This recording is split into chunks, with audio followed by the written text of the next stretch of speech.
யோசுவா 1ஆம் அதிகாரம் 8வது வசனத்தை உங்களுக்காக இன்றைக்கு நாம் தியானிக்க போகிறோம். இந்த நியாயப்பிரமாண புஸ்தகம் உன் வாயை விட்டு பிரியாதிருப்பதாக. இதில் எழுதியிருக்கிறபடி எல்லாம் நீ செய்ய கவனமாய் இருக்கும்படிக்கு இரவும் பகலும் அதை தியானித்து கொண்டிருப்பையாக. அப்பொழுது நீ உன் வழியை வாய்க்க பண்ணுவாய், அப்பொழுது புத்திமானாய் நடந்து கொள்வாய்.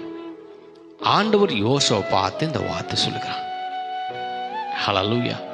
இந்த நியாயப்பிரமாண புஸ்தகம், இந்த ஆண்டவர் கொடுக்கிற இந்த நியாயப்பிரமாண புஸ்தகத்தில் யாரெல்லாம் இதில் எழுதியிருக்கிறபடி எல்லாம் கவனமாய் அதை நீங்கள் இரவும் பகலும் தியானிக்கிறீர்களோ, அதை படிக்கிறீர்களோ, நேசிக்கிறீர்களோ, பிரியமாக இருக்கிறீர்களோ, ஆண்டு சொல்லுகிறார், நீ உன் வழியை வாய்க்க பண்ணுவாய். ஹல்லேலூயா. வேதத்தில் யார் தியானமாக இருக்கிறார்களோ ஆண்டவர் சொல்லுகிறார், உன் வழியை நீ வாய்க்க பண்ணுவாய். இரண்டாவது சொல்றாரு, நீ புத்திமானாய் நடந்து கொள்வாய். ஹல்லேலூயா. புத்தி சம்பாதிக்கணும், ஞானத்தை சம்பாதிக்கணும். எப்படிங்க? வேதத்தின் மேலே பிரியமா இருந்தா தான் ஆண்டவர் உனக்கு புத்தியும் வழியும் வாய்க்க பண்ணுவார். ஹல்லேலூயா. நீங்க சங்கீதம் 1 அதில் 3 வசனத்தில் பாருங்க, அவன் நீர்க்கால ஓரமாய் நடப்பட்டு தன் காலத்திலே கனியை தந்து இலை உதிராத மரத்தை போல் இருப்பான், அவன் செய்வதெல்லாம் வாய்க்கும். ஆண்டவர் தாவீது பார்த்து சொல்றார், நீர்க்கால ஓரமாக நடப்பட்டு தன் காலத்திலே கனியை தந்து இலை உதிராத மரத்தை போல இருப்பான், அவன் செய்வதெல்லாம் வாய்க்கும். எப்படி வாய்க்கும் அப்படின்னா, முதல் வசனம் 2வது வசனம் சொல்லுகிறது, அவன் இரவும் பகலும் தியானமாய் ஹல்லேலூயா இருக்கிற மனுஷன் பாக்கியவான். வேதத்தில் இரவும் பகலும் தியானமாய் இருக்கிற மனுஷனுடைய கையினால தாங்க எல்லா காரியங்களும் வாய்க்க செய்வார். நான் சபைக்கு போறேன், வேதத்தை படிக்கிறேன், எல்லாம் செய்யறேன்.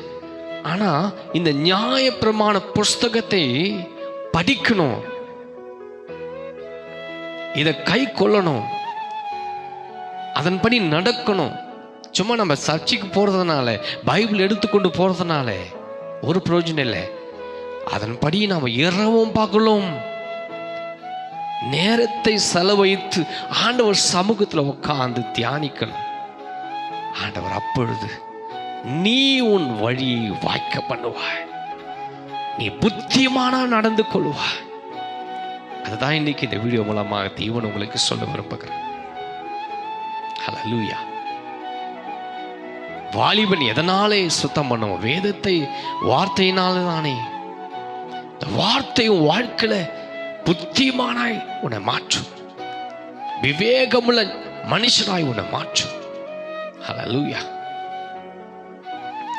இந்த நிகழ்ச்சியை பார்க்குற தெய்வ பிள்ளைங்க, உங்களை பார்த்து நான் சொல்லுகிறேன், யாரெல்லாம் இந்த நிகழ்ச்சியை பார்க்குறீங்களோ, இந்த வேதத்தை நீங்கள் நேசிச்சிங்கன்னா, இந்த வேதத்தில் இருக்கிற வார்த்தைகளை நீங்கள் பிரியமாய் அதை தியானித்தீர்களானால், உங்களை ஆண்டவர் சொல்றார், உன் காரியங்கள் எல்லாம் வாய்க்க பண்ணுவார், புத்திமானாய் உன்னை நடந்த கிருபை செய்வார். ஆண்டவர் இந்த நாளில் இந்த வார்த்தை மூலமாய் தேவன் உங்களை ஆசீர்வதிப்பாராக. God bless you. கர்த்தர் உங்களை ஆசீர்வதிப்பார். ஆமென்.